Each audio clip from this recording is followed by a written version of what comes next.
saudara-saudara, berjumpa lagi dengan saya dalam khotbah online GPJ Anugerah Bermazmur Minggu 4 Juli 2021. Mari kita berdoa meminta hikmat dan pengertian dari Tuhan. Bapa yang kekasih, terima kasih untuk berkat-Mu hari ini. Terima kasih untuk anugerah-Mu yang pasti dan nyata dalam kehidupan kami. Kuduskan kami, sucikan kami, karena kami mau mendengarkan firman-Mu. Berbicaralah Tuhan, karena kami mau mendengar, kami mau memahami, dan kami mau bertumbuh di dalamnya. Tolong kami, bantu kami untuk naik ke atas, semakin mengerti dan semakin berkenan kepadamu. Ampuni kami atas setiap kesalahan dan dosa-dosa kami. Bukakan dan singkapkanlah firman-Mu. Ya Roh Kudus yang ada di dalam kami yang akan menolong kami. Terpujilah nama-Mu Bapa, demi nama Yesus kami berdoa. Amin. Saudara-saudara, saya percaya Tuhan hadir di tengah-tengah persekutuan kita dengan Dia. Dan ketika saudara mendengarkan firman Tuhan, ketika saya menyampaikan firman Tuhan, tentu bukan kita saja yang ada di sini, tapi Tuhan yang menjadi pemersatu kita, yang mempertemukan kita. Dialah yang bekerja dan mengurapi, Dialah yang berkarya dan menyatakan kuasa serta kemuliaannya. Hari ini saya mau sampaikan satu tema firman Tuhan, yakni kepastian dalam Kristus. Saudara-saudara, ada pasangan muda-mudi umur 28 dan 26 tahun yang akan segera melaksanakan pernikahan. Tapi di tengah-tengah kondisi pandemi seperti ini, saudara pasti tahu ada ketidakpastian, ada perubahan-perubahan yang benar-benar menyulitkan orang. Ada peraturan-peraturan yang tiba-tiba datang dan membuat segala sesuatunya jadi runyam. Saudara, mereka sudah mempersiapkan segala sesuatunya, dekorasi dan mungkin restoran dan segala sesuatu. Tapi tiba-tiba mereka merubah tempat karena aturan yang ada. Mereka pindah di hotel dan semua sudah siap. Tapi tiba-tiba ada PPKM, peraturan pembatasan, yang membuat mereka tidak diizinkan untuk melaksanakan pesta pernikahan. Akhirnya mereka hanya melakukan pemberkatan di gereja, dan setelah itu mereka pergi ke hotel, mereka ambil hampers dari catering, mereka bagi-bagikan kepada orang-orang yang ada di jalan di Salatiga, Jawa Tengah. Mereka tidak diundang, tapi mereka mendapatkan semua itu. Saudara-saudara, tentu saja hal ini sangat pahit bagi mereka. Tetapi bagusnya adalah mereka bilang, karena catering sudah dipesan dan tidak bisa dibatalkan, maka ini harus bermanfaat. Itu sebabnya mereka membagi-bagikan kepada orang lain. Mereka tidak kehilangan akal, mereka tidak terbuntu jalannya, tapi mereka punya jalan sendiri yang bisa membantu mereka untuk tetap menikmati berkat di tengah-tengah kondisi yang sangat sulit. Saudara-saudara, inilah yang terjadi. Kita sedang menghadapi dan mengalami ketidakpastian. Apa Anda sudah vaksin? Bagi mereka yang vaksin juga mengalami ketidakpastian. Mereka sudah ada di tempat untuk vaksin, siap vaksin, sudah dipersiapkan segala-galanya, KTP, fotokopi KTP.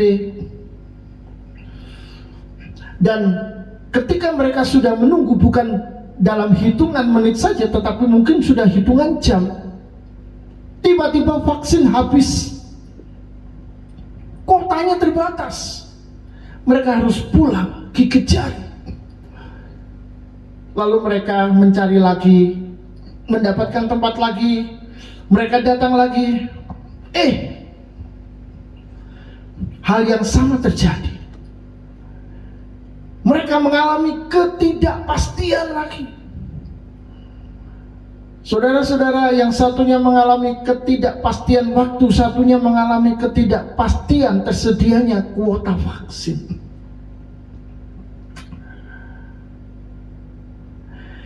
Betapa kesalnya menghadapi ketidakpastian. Itu sebabnya manusia mencari apa yang namanya kepastian. Pasti hidup di tengah-tengah maut yang sedang berkeliaran. Apalagi di dalam kondisi pandemi COVID yang telah menjatuhkan ribuan bahkan jutaan orang. Orang membutuhkan kepastian hidup. Benar? Orang membutuhkan kepastian. Pasti makan di tengah-tengah kondisi kelaparan. Pasti dapat kerja di tengah kondisi ekonomi sedang terpuruk. Karena ada banyak orang di PHK, dikeluarkan. Ada banyak perusahaan yang semakin lama semakin merosot, semakin habis, dan mereka harus mengeluarkan karyawannya. Ini menyebabkan keadaan menjadi tidak baik. Orang butuh kepastian, pasti tenang di tengah-tengah keadaan yang kacau balau. Dan tentu saja mereka butuh pasti-pasti yang lain. Mungkinkah itu terjadi di dalam kehidupan kita? Survei membuktikan tidak ada jaminan untuk mendapat semua yang kita inginkan secara instan. Hanya orang yang beruntung saja yang mungkin mengalami secara mendadak dan tepat waktu saat hal itu diperlukan. Jadi hanya yang beruntung saja.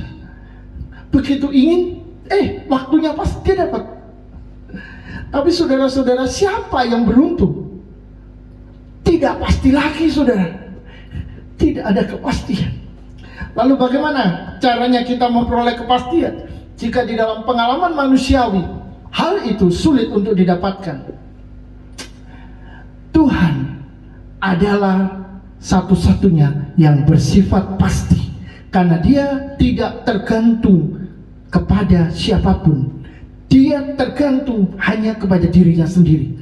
Artinya Dia bisa melakukan apa saja yang Dia kehendaki tanpa harus membutuhkan orang lain, membutuhkan bantuan dari tempat lain.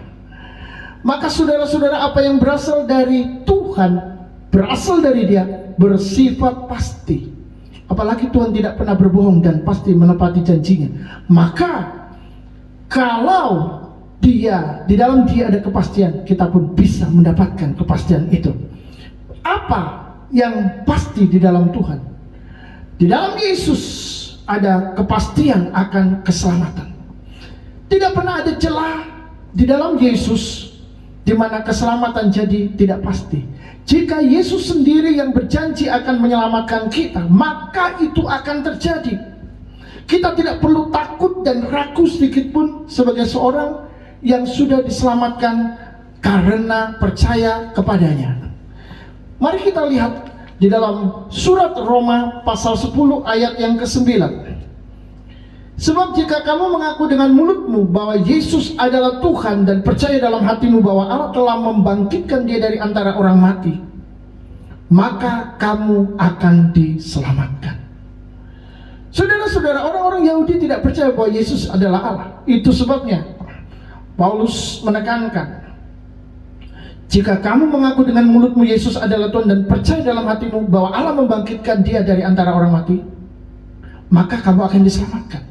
Mempercayai Yesus berasal dari Allah, bukan berasal dari manusia, maka engkau akan selamat. Saudara-saudara, Allah memang membangkitkan Yesus dari antara orang mati. Lalu ada orang yang berkata, berarti Yesus tidak bangkit dari dirinya sendiri. Yesus sebenarnya mengatakan hal itu, cuma tidak eksplisit. Dia berkata, rubuhkan bait Allah, dalam 3 hari aku akan membangunnya kembali. Dan firman Tuhan berkata, yang dimaksudkan bukanlah bait Allah yang kelihatan megah dan besar yang dibangun puluhan tahun, tetapi yang dimaksud adalah dirinya sendiri dalam 3 hari. Artinya Yesus berkata, rubuhkan, bunuh aku, maka aku akan membangunkannya, aku akan membangkitkan diriku lagi di dalam 3 hari. Itu berarti Yesus membangkitkan dirinya sendiri. Maka saudara-saudara, kepercayaan atau beriman kepada Yesus itu termanifestasi melalui tubuh, jiwa, dan roh kita. Mengaku dengan mulut, percaya dengan hati, setia sampai mati akan menjadi bukti iman kita akan kepastian keselamatan kita. Yang percaya akan berkata pasti selamat, bukan tidak tahu selamat atau tidak. Mungkin saya akan selamat, mungkin tidak. Saudara-saudara, kalau kita mempercayai Yesus dengan sungguh-sungguh, maka keselamatan menjadi milik kita. Dan keselamatan itu bersifat pasti. Yang kedua, kepastian akan penyertaannya. Matius 28 ayat 20. Dan ajarlah mereka melakukan segala sesuatu yang telah kuperintahkan kepadamu, dan ketahuilah aku menyertai kamu senantiasa sampai pada akhir zaman. Penyertaan Tuhan sudah tidak lagi berbentuk tiang awan dan tiang api yang tampak pada mata, tetapi tampak dalam hati yang didiami Roh Kudus. Dia sungguh-sungguh menjaga dan melindungi kita. Jadi berbicaralah kepada Roh Kudus, karena Dia adalah Allah di dalam kita. Karena korban Yesus di atas kayu salib, kehadiran Roh Kudus di dalam hati kita menjadi mungkin. Tanpa jasa darah Tuhan kita Yesus, itu tidak akan pernah terjadi, karena kita tidak pantas, kita tidak layak, kita tidak berkenan. Jadi ingatlah di dalam segala keadaan bahwa Yesus ada di sana, di mana Dia menyertai kita, di mana Dia memberikan kepada kita kepastian melalui Roh Kudus di dalam kita. Yang ketiga, kepastian akan pemeliharaan. Saudara, untuk hidup setiap hari kita butuh makan dan minum, bahkan tambahan-tambahan yang lain itu kita butuhkan. Dari mana kita mengusahakan kalau jalan sedang buntu? Yang namanya jalan sedang buntu berarti sudah tidak ada jalan lain. Mau mengandalkan diri sendiri, kekuatan sendiri, atau mencari backingan mengandalkan kekuatan orang lain, sudah tidak bisa lagi, karena jalan sudah buntu. Suami di PHK, istri merawat 3 anak yang masih kecil-kecil, ditambah ibunya yang sudah tua dan sakit-sakitan. Saudara, dalam keadaan seperti itu, apakah kondisi tidak sedang terpuruk? Apakah ini tidak menjadi sangat sulit? Tentu saja ini sangat sulit. Apa yang harus dilakukan? Sebagai orang-orang yang percaya, orang-orang yang yakin akan kepastian di dalam Kristus, mari kita membaca Injil Matius pasal 6 ayat 32. Tetapi carilah dahulu kerajaan Allah dan kebenarannya, maka semuanya itu akan ditambahkan kepadamu. Tuhan mengajarkan hukum-hukumnya untuk digenapi, karena itu adalah hal yang kecil baginya. Saat Anda butuh, maka Tuhan sediakan sesuai porsi Anda, jika firman-Nya ditaati. Ada jaminan, ada janji. Carilah Tuhan kehendaknya dan lakukanlah, maka janji itu untuk mencukupi dan menambahkan akan terjadi, sekalipun dalam situasi sangat sulit. Janda Sarfat yang hari itu akan mati karena tidak punya apa-apa lagi, mendadak diberkati dengan minyak dan tepung yang tidak bisa habis, sampai hujan turun dalam pelayanan Nabi Elia. Masih ingat cerita janda di Sarfat? Di mana Nabi Elia berada di Sarfat dan bertemu dengan seorang janda, ketika Tuhan berkata, aku akan memerintahkan seorang janda untuk memberi makan kepadamu. Wow, ternyata kondisi keadaan di sana lagi dalam kekeringan, sungai lagi kering. Dan saudara-saudara, ketika dia minta air minum pertama kali kepada janda ini, diberikan. Tapi ketika dia berkata, berikan kepadaku roti, janda ini bilang, demi Tuhan, Tuhan, aku tidak memiliki roti, aku cuma punya sedikit tepung dan minyak, dan sebentar akan aku masak untuk aku dan anakku, setelah itu aku mati, karena sudah tidak punya apa-apa lagi. Saya pikir, saudara, kalau Tuhan berkata begitu kepada saya, maka saya akan merasa bahwa janda atau orang yang diperintahkan Tuhan untuk memberi saya makan ini pastilah orang yang cukup, setidaknya dia punya warung. Tetapi saudara-saudara, ternyata janda ini adalah janda yang sangat miskin dan tidak punya apa-apa. Namun keajaiban terjadi ketika Nabi Elia berkata, berikanlah kepadaku lebih dulu, jangan takut, itu tidak akan habis. Dan apa yang terjadi, saudara? Janda di Sarfat ini dengan iman dia memberikan dulu makanannya untuk anaknya kepada Elia. Itu artinya mereka tidak punya kesempatan untuk makan, tapi dia taat, dilakukan untuk Tuhan. Dan akhirnya tepung itu tidak habis, minyak itu tidak habis sampai hujan turun kembali. Wow, luar biasa. Itu adalah bukti dari pemeliharaan Tuhan. Di dalam surat 2 Korintus 1 ayat 20, firman Tuhan berkata, ayat 19 dan 20, karena Yesus Kristus anak Allah yang telah kami beritakan di tengah-tengah kamu, yaitu olehku dan oleh Silvanus dan Timotius, bukanlah ya dan tidak, tetapi sebaliknya di dalam dia hanya ada ya. Sebab Kristus adalah ya bagi semua janji Allah. Itulah sebabnya oleh dia kita mengatakan amin untuk memuliakan Allah. Saudara, firman Tuhan mengatakan bahwa di dalam Yesus ada kepastian untuk semua janji Allah. Maka tidak perlu lagi ada sedikit pun keraguan dalam beriman kepada Yesus. Jadi jika ada yang ragu-ragu, maka itu adalah kesalahannya sendiri. Ada yang bilang, tidak mudah mempercayai Yesus di dalam segala hal. Aku hanya bisa mempercayai Tuhan dalam hal-hal tertentu. Tapi kalau semua, wow, itu sulit. Tidak bisa. Saudara-saudara, yang pertama, ragu-ragu itu sebenarnya adalah masalah kita dan bukan masalahnya Tuhan. Karena dalam kemahaannya, Tuhan mampu melakukan apa saja yang Dia kehendaki. Dia tidak terbatas. Yang kedua, mempercayai Tuhan hanya untuk hal tertentu adalah membatasi kuasanya yang tidak terbatas. Dan itu adalah dosa, serta menunjukkan kita tidak bertumbuh di dalam Dia. Saya yakin kalau kita dekat dengan Yesus, kita semakin mempercayainya, maka iman itu pun akan bertumbuh. Kita jadi mempercayai Dia dalam banyak hal, dalam segala hal. Tapi kalau sudah mandek, sudah berhenti, stagnasi, maka saudara-saudara, kita harus sadar, kita ini sebenarnya sedang jauh dari Tuhan. Kita hanya mempercayai Dia untuk hal-hal yang kecil, hal-hal yang remeh. Padahal Dia itu Allah yang besar, Allah yang luar biasa. Kita harus mempercayai Tuhan di dalam segala hal, bahkan di dalam menghadapi masalah-masalah yang sulit, keadaan yang sulit, kondisi yang terpuruk sekalipun, bahkan jalan-jalan buntu, kita harus tetap percaya bahwa Allah ada untuk kita, dan Dia besar, Dia sanggup mengerjakan hal-hal yang dahsyat untuk kita.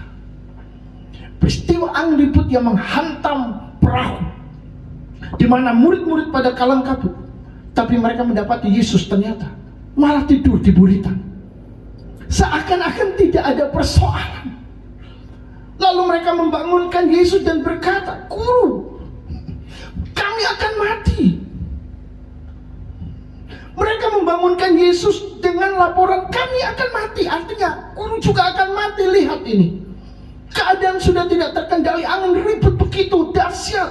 Mereka adalah para pelaut, mereka berpengalaman di laut, menghadapi angin sakal, angin ribut seperti itu. Mereka sudah biasa.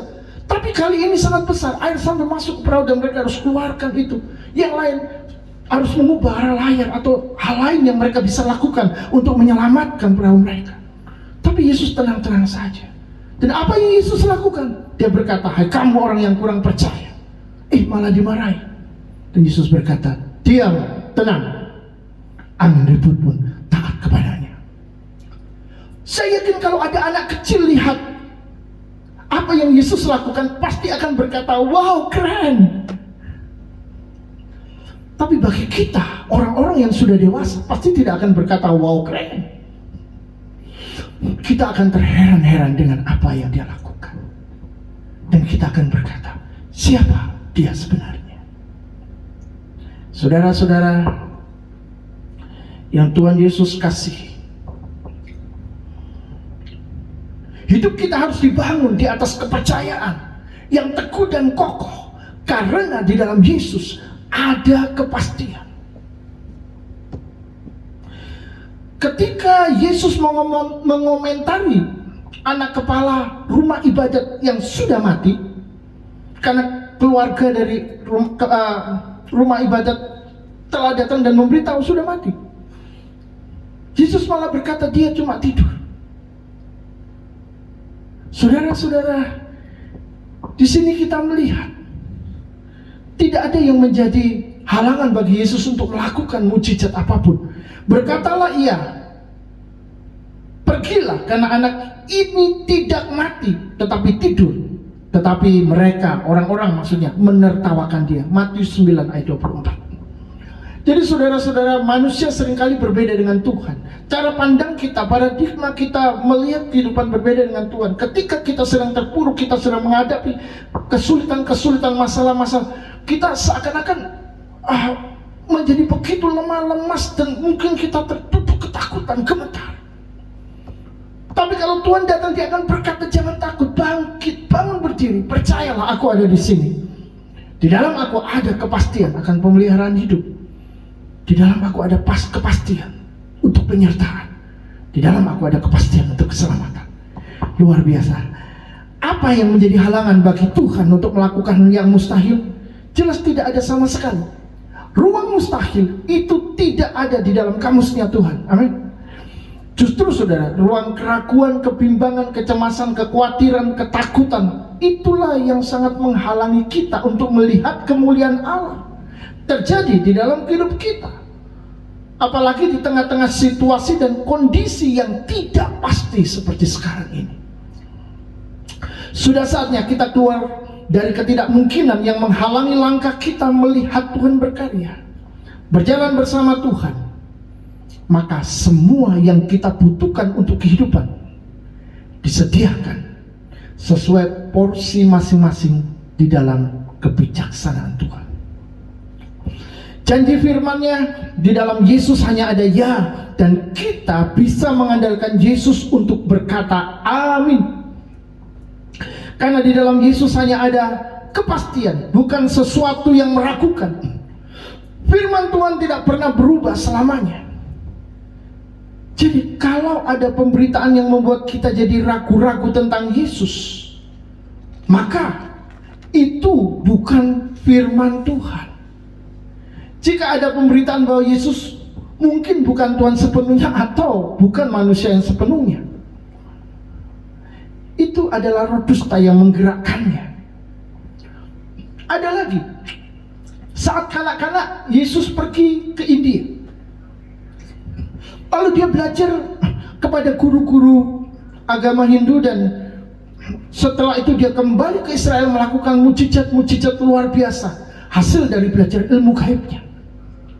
Wow, saudara, ini semakin menyesatkan. Ini bukan kepastian, tapi ini adalah sebuah kebohongan.